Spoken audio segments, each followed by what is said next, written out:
But not all international students are from English-speaking nations. Coach Brown says LSU's requirement for the test of English as a foreign language hinders recruiting from some countries. This feeling of independence came in part from his grandfather, Craig Vega, who helped Jacob cope with his disability as a child. The decline of charter fishing is very evident here at Sandauer Marina in Grand Isle, Louisiana, where they're down to just one charter fishing boat, the one you see behind me. With each school having to create a meal that costs less than $2.50, the team must cook brisket, which is much cheaper than tenderloin. Holiday says the sous vide process softens the brisket so much that it mimics the texture of tenderloin. These pumps are located on top of the levee and they pump water out of the community. However, in pre-Katrina New Orleans, former Corps of Engineer member Bruce Baird says the water pumps were not able to pump water out of the city adequately. Hundreds of Baton Rouge tennis fans packed W.T. Dub Robinson Stadium to watch the LSU men's tennis team compete. However, these fans will not cheer for a single American player this season. That's because all 6 members of LSU's starting lineup are international students. Coach Jeff Brown says LSU must recruit international players due to the lack of talent in Louisiana and in the surrounding states. You find out which players are interested in coming overseas because they don't have the same opportunity, to combine athletics and academics in most countries. But in sports like tennis with small recruiting budgets, coaches cannot afford to travel across the ocean to recruit players. We have former players that are out there in other countries that say, hey coach, I have this guy you might want to look at, or the player himself contacts us. Current LSU player and Ireland native James Kluski met Coach Brown while playing in a junior tennis tournament in Florida. After earning 3 letters in as many seasons, Kluski helped recruit his countryman Mark Botel to the Tigers. James wrote to me and just said, the SEC conference is good and to look at LSU. And I took a recruiting trip here, just signed on the recruiting trip. But not all international students are from English-speaking nations. Coach Brown says LSU's requirement for the test of English as a foreign language hinders recruiting from some countries. We're one of the highest TOEFLs in the conference, so that's been difficult. That's kind of changed the countries that we recruit from. International Admissions Assistant Director Marina Pereira works closely with students who have taken the TOEFL. Each school has the right to decide what they would like to set as the minimum required score. We require 550. Sebastian Carlson of Sweden and Julien Gauthier of French Canada achieved the required score and are hitting winners for the Tigers. For Tiger TV, I'm Richard Fischer.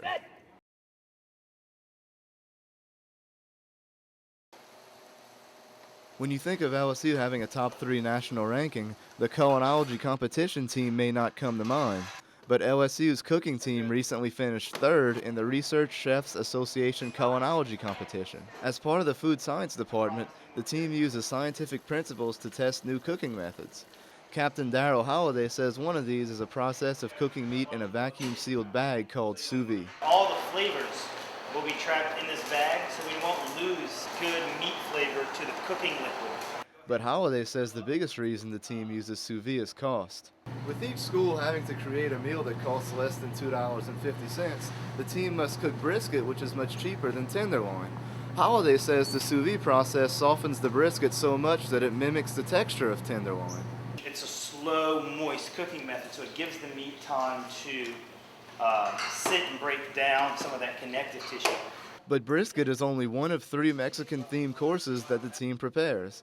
Sophomore Danielle Johnson cooks rice pudding, and senior Lindsay White is the ravioli chef. So we went with a corn tortilla instead of a traditional pasta for the ravioli.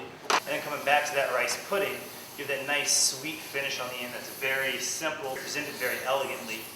2, 3, go. With only 90 minutes to cook a meal that feeds 6, White says the group wrote a schedule that they reference during the competition so they don't run out of time. You just run into a lot of small problems that can cost you a lot of time during the competition. The team's 3rd place finish has made the LSU Food Science Department $1,500 richer. For Tiger TV, I'm Richard Fischer. That's on the money. As part of the onion, 1/4 of it. After many Louisiana floodings in recent years, one part of the state has kept the water out. That's because General Manager of the South Lafourche Levee District, Wendell Curall, says the organization has always known the importance of having strong levees. Now, without the flood protection, we would not have a community, and they always understood it. They truly feared flooding.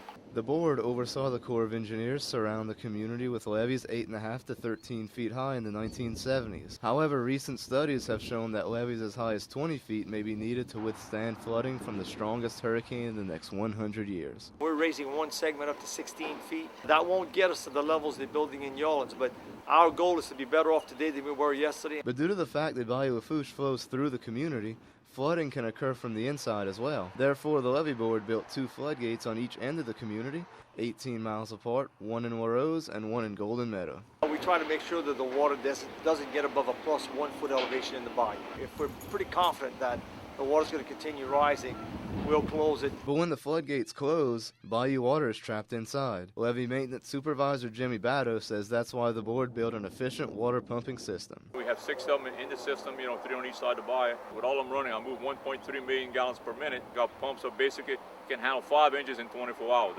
These pumps are located on top of the levee and they pump water out of the community. However, in pre-Katrina New Orleans, former Corps of Engineer member Bruce Baird says the water pumps were not able to pump water out of the city adequately. Pump stations were not at the lakefront. They were recessed into the city a few miles, and that's being fixed. They're putting pump stations at the lakefront. Baird says New Orleans can now pump water over the levee just like they do in South Lafourche. For Tiger TV, I'm Richard Fischer.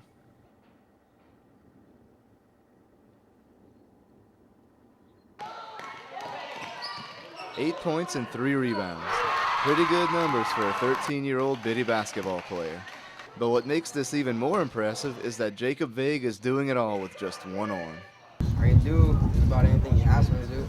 Shoot a couple threes, get some layups, some juice, nice assists. Jacob was born with his right arm ending just below his elbow, but father and coach David Vague says Jacob has never used this as an excuse not to be great. It's kind of special, I don't know how he does some of the things he does, but he gets it done. Vague says that he got a prosthetic arm for Jacob when he was younger, but Jacob never wanted to wear it. It ended up in his toy box. He's just done it on his own. He always said he could do it by himself.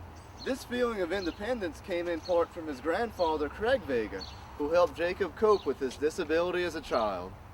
I taught him how to use a hammer with one hand. I taught him how to nail nails using one hand. He even helped him try to tie his shoes. Even with one arm, he does fantastic. I don't think he's got a handicap at all. Teammates Billy Williams and Ozzie Hoffman are among many who are amazed at their friends' abilities on the court. If he would have 2 arms, it would be unbelievable. Yeah. He's outstanding with one arm. If he had 2 arms, he would own. Jacob's friends and family say that his play causes them to sometimes forget that he's handicapped. Sometimes I catch myself. I even tell him, why don't you use 2 hands? And hello, he ain't got 2 hands, For Tiger TV, I'm Richard Fischer.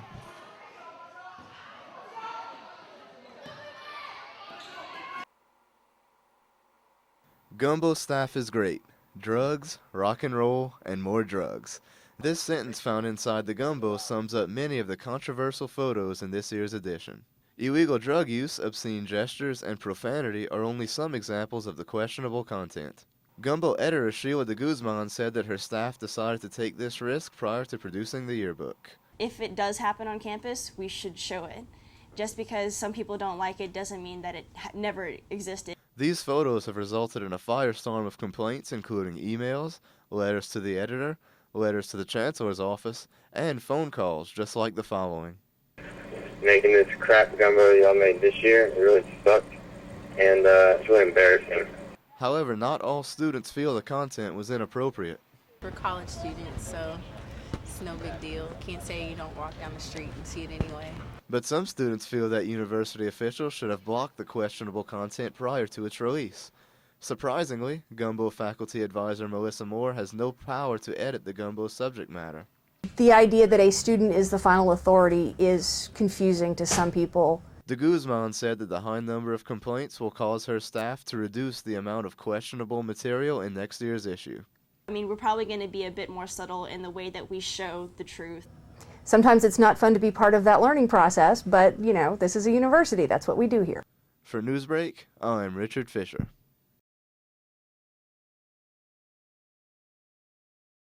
Go to hell, man! Tiger bait! Get out of here! Tiger bait! Here's Adam and Holly, two LSU students with the unfortunate pleasure of dressing up in Ole Miss attire before Saturday's football game. You gotta Steve for Heisman! And LSU fans didn't like comments like that.